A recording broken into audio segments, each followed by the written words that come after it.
ಬೆಂಗಳೂರಲ್ಲಿ ಅಪ್ರಾಪ್ತೆ ಬಾಲಕಿಯ ಮೇಲೆ ಕಾಮುಕನ ಟಾಸ ಮೆರೆದಿದೆ. ಆಟ ಆಡ್ತಿದ್ದಂತಹ 11 ವರ್ಷದ ಬಾಲಕಿಯನ್ನು ಕರೆದೊಯ್ದು ರೇಪ್ ಮಾಡಿದ್ದಾನೆ. ಈ ಘಟನೆ ಜ್ಞಾನಭಾರತಿ ಪೊಲೀಸ್ ಠಾಣಾ ವ್ಯಾಪ್ತಿಯಲ್ಲಿ ಆಗಿರುವಂಥದ್ದು. ಬೆಂಗಳೂರಿನಲ್ಲಿ ದಿನೇ ದಿನೇ ಕ್ರೈಮ್ ಹೆಚ್ಚಾಗ್ತಾ ಇದೆ. ಈಗ ಮತ್ತೊಂದು ಪ್ರಕರಣ ಬೆಳಕಿಗೆ ಬರ್ತಾ ಇದೆ. ಆಟವಾಡ್ತಾ ಇದ್ದಂತಹ ಒಂದು 11 ವರ್ಷದ ಬಾಲಕಿಯನ್ನು ಕರೆದೊಯ್ದು ರೇಪ್ ಮಾಡಲಾಗಿದೆ. ಜ್ಞಾನಭಾರತಿ ಪೊಲೀಸ್ ಠಾಣಾ ವ್ಯಾಪ್ತಿಯಲ್ಲಿ ಆದಂತಹ ಅತ್ಯಾಚಾರ ಘಟನೆ ಇದು. ನಿರ್ಮಾಣ ಹಂತದ ಕಟ್ಟಡಕ್ಕೆ ಕರೆದೊಯ್ದು ಅತ್ಯಾಚಾರವೆಸಗಿದ್ದಾನೆ ಆರೋಪಿ. ಬಿಹಾರ ಮೂಲದ ಮೊಹಮ್ಮದ್ ಮುನ್ನಾ 28 ವರ್ಷದ ಯುವಕ ಅಂತ ಹೇಳಲಾಗ್ತಾ ಇದೆ. ಆತ ಈ ಒಂದು ದುಷ್ಕೃತ್ಯವನ್ನು ಎಸಗಿದ್ದಾನೆ. ಅತ್ಯಾಚಾರವನ್ನು ಮಾಡಿ 150 ರೂಪಾಯಿಯಿಂದ ಅದನ್ನು ಬಾಲಕಿಯ ಕೈಯಲ್ಲಿಟ್ಟು ಹೋಗಿದ್ದಾನೆ. ಪೋಷಕರು ಇದರ ಬಗ್ಗೆ ವಿಚಾರಿಸಿದಾಗ ಈ ಘಟನೆ ಬೆಳಕಿಗೆ ಬಂದಿದೆ.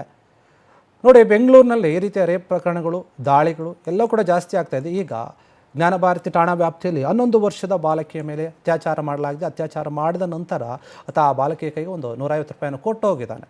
ಇಟ್ಕೋ ಅಂತ ಹೇಳಿ. ಬಿಹಾರ ಮೂಲದ ವ್ಯಕ್ತಿ ಈ ಒಂದು ಕೃತ್ಯವನ್ನು ಎಸಗಿರುವಂಥದ್ದು ಮೊಹಮ್ಮದ್ ಮುನ್ನಾ ಅಂತ ಹೇಳಿ. ಆತನಿಗೆ ಇನ್ನೂ ಕೂಡ 28 ವರ್ಷ. ಈ ಘಟನೆ ಹೆಂಗೆ ಬೆಳಕಿಗೆ ಬಂತು ಅಂತಂದರೆ, ಆ ಬಾಲಕಿ ಕಾಣಿಸ್ತಾ ಇರಲಿಲ್ಲ. ಗಾಬರಿಯಾಗಿದ್ದರು ಪೋಷಕರು. ಎಲ್ಲೋ ಅಂತ ಹುಡುಕ್ತಾ ಇದ್ರು. ಆದರೆ ಒಂದು ಸ್ವಲ್ಪ ಹೊತ್ತು ಆದಮೇಲೆ ಆ ಬಾಲಕಿ ಮನೆಗೆ ಬರ್ತಾಳೆ. ಮನೆಗೆ ಬಂದಾಗ ನೋಡಿದಾಗ ಆ ಬಾಲಕಿ ಕೈಯಲ್ಲಿ 150 ರೂಪಾಯಿ ಇರುತ್ತೆ. ಈ ಹಣ ಎಲ್ಲಿದ್ದು ಅಂತ ವಿಚಾರಿಸ್ತಾರೆ ತಂದೆ ತಾಯಿಗಳು. ವಿಚಾರಿಸಿದಾಗ ಆ ಒಂದು ಬಾಲಕಿ ಹೇಳ್ತಾಳೆ, ಈ ರೀತಿಯಾಗಿ ಆಯಿತು, ಹಿಂಗೆಲ್ಲ ಆಯಿತು ಅಂತ ಹೇಳಿ ಆ ಘಟನೆ ಬಗ್ಗೆ ಹೇಳಿದಾಗ ಈ ರೇಪ್ ಆಗಿದೆ ಅಂತ ಗೊತ್ತಾದ ಮೇಲೆ ಅಲ್ಲಿನ ಪೊಲೀಸರಿಗೆ ಹೋಗಿ ಅವರು ಕಂಪ್ಲೇಂಟ್ ಕೊಟ್ಟಿದ್ದಾರೆ. ತಂದೆ ತಾಯಿಗಳು ನಮಗೆ ನ್ಯಾಯ ಬೇಕು ಅಂತ ಹೇಳಿ ಕೇಳ್ತಾ ಇದ್ದಾರೆ. ಈ ಪ್ರಕರಣ ಈಗ ಬೆಳಕಿಗೆ ಬಂದಿದೆ. ಪೊಲೀಸರು ಕೂಡ ಈ ಒಂದು ಪ್ರಕರಣವನ್ನು ದಾಖಲಿಸಿಕೊಂಡು ತನಿಖೆಯನ್ನು ಆರಂಭಿಸಿದ್ದಾರೆ. ಈಗಾಗಲೇ ಆತನ ಬಂಧಿಸಿದ್ದಾರೆ ಕೂಡ, ತನಿಖೆಯನ್ನು ಮುಂದುವರಿಸಿದ್ದಾರೆ.